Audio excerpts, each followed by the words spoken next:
Hey guys, good afternoon. I'm really glad to be back with you again today. The youth leaders and I have really enjoyed working together on providing these short devotionals, and I'm really hoping that you're able to take something away from them.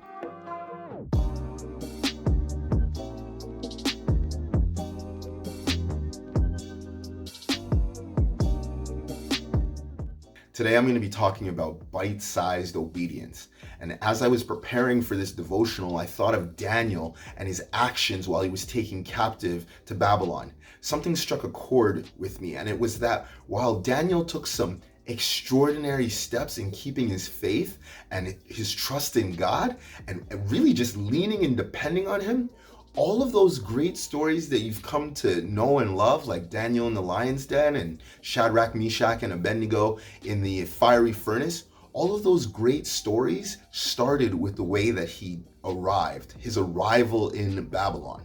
We're going to be reading from the book of Daniel, chapter 1, verses 8 to 16. It says that, but Daniel resolved not to defile himself with the royal food and wine, and he asked the chief official for permission not to defile himself this way.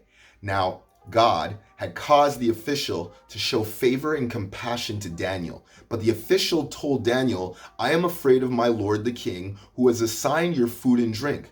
Why should he see you looking worse than the other young men your age? The king would then have my head because of you. Daniel then said to the guard, whom the chief official had appointed over Daniel, Hananiah, Mishael, and Azariah, please test your servants for 10 days. Give us nothing but vegetables to eat and water to drink. Then compare our appearance with that of the young men who eat the royal food and treat your servants in accordance with what you see. So he agreed to this and tested them for 10 days. At the end of the 10 days, they looked healthier, better nourished than any of the young men who ate the royal food. So the guard took away their choice food and the wine that they were to drink and gave them vegetables instead. Wow, Daniel started off in Babylon on a fairly strong foot. He was specially chosen to be trained, taught, and taken care of because of his big brain and his good looks. It's legit in there. His good looks. He was handsome, so he was taken aside. Anyways, so to be taken into captivity, set apart for the special kids training, and given a position in the palace after he finishes that special kids training, that's pretty sweet, right? I think we can all agree that's one way to do captivity.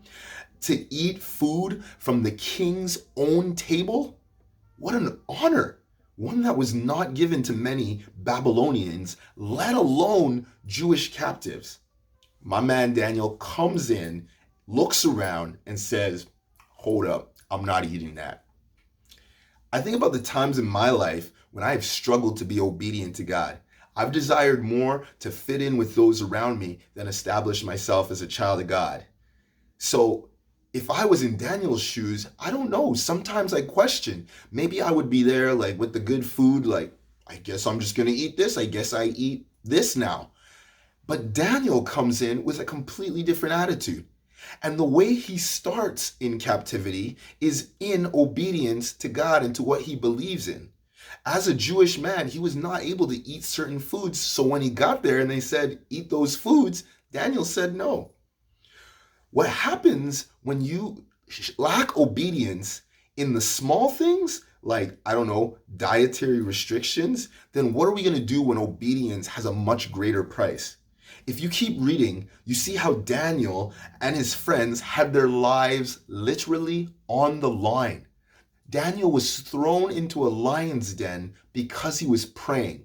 And Shadrach, Meshach, and Abednego would not kneel to an idol and worship it, so they were threatened and eventually thrown into a fiery furnace. This is crazy. I don't know if us today would be able to have this kind of obedience to what God calls us to. And that is worrisome. But part of the problem is that we lack obedience in the small things. We lack obedience in the things that are easy for us to do, the things that we should just be doing. The ways that we can practice obedience are simply honoring our parents, living lives that are worthy of God, spending time in the Word and in prayer because God calls us to do that. Tithing, even though you may not make all that money, it's a lot easier to start tithing on the little money you have so that when you have a job and a career, it's still easy for you to remember to tithe. You're building up a history of obedience that's so regular in your life, you don't know how to not be obedient. That sounds like something that I want to be involved in. I want to be obedient in all the little things and watch as they translate to bigger things. My hope is that you will become obedient in the easy things right now. The areas, again, of honoring your mother and father, the areas of speaking to people in love, reflecting who God is in your actions, spending time in the word and in prayer, and really just striving to be obedient in tithing, in your paychecks and your allowance and I don't know, your side hustle. Any kind of income that you're bringing in, really. Instead of thinking of obedience as something that you'll eventually mature into, that you'll eventually develop and become, what if we try being obedient now and watching our ability to be obedient continually grow and develop into something where we have no problem being obedient to God in the big things? That's all for me, guys. What I want from you is I want you to go now in obedience. I want you to challenge yourself to show obedience, to be obedient in this challenging position when you're at home. Be obedient. Be obedient to your parents. And then do me another favor. I want you to share this video. I want you to share our YouTube channel for Trinity Youth, because imagine with me if a few weeks or months from now we start coming back to church again and everything kind of goes back to normal. Imagine if we did that and we actually had more people in our youth group, more people in our church, because people outside of our church were able to see these videos. They were able to be encouraged, and as a result, they decided to start attending. Wouldn't that be sick? That's what I'm believing for. I'll see you guys tomorrow.